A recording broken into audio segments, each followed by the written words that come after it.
दिवसाची सुरुवात येशूबरोबर. असं म्हणतात की घर बघावं बांधून. आपल्या जीवनामध्ये प्रत्येकाला अशी इच्छा असते की आपलं एक घर असावं, स्वतःचं घर असावं, स्वतः बांधलेलं घर असावं. टी व्हीवर आपण एक ॲडव्हर्टाईज बघतो की एक तरुण आपल्या वडिलांना घेऊन एका जमिनीवर येतो, ज्या जमिनीवर तो घर बांधणार असतो.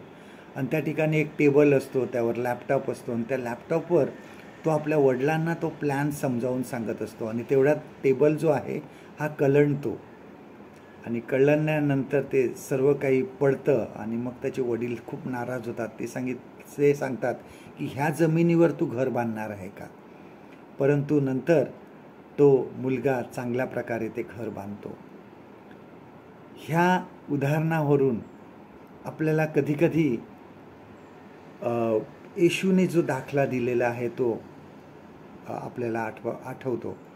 प्रभू येशू ख्रिस्ताने सांगितलं की जो शहाणा मनुष्य आहे हा खडकावर आपलं घर बांधतो, आणि जो मूर्ख मनुष्य आहे तो आपले घर वाळूवर बांधतो. प्रभू येशू ख्रिस्ताला हे म्हणायचं आहे, आणि तो ह्यावेळेस असं सांगतो की येशू खडक आहे असं म्हणतो.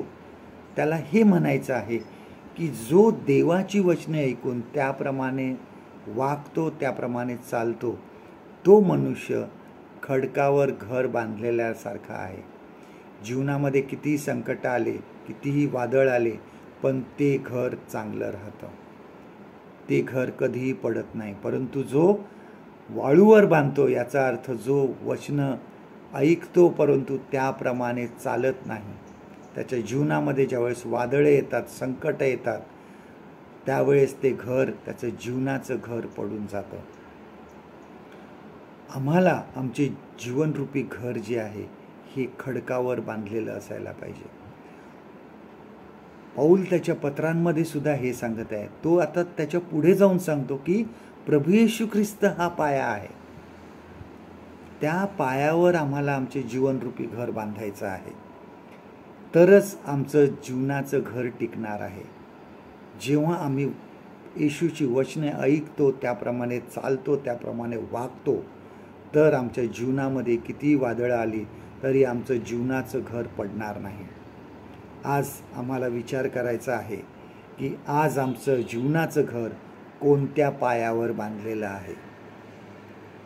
आजचं देवाचं वचन आपल्यासाठी हे आहे. करिन्थकरास पहिले पत्र याचं 3 अध्याय 11 वचन. 1 Corinthians chapter 3 and verse 11. येशू ख्रिस्त हा जो घातलेला पाया, त्याच्या वाचून दुसरा पाया कोणाला घालता येत नाही.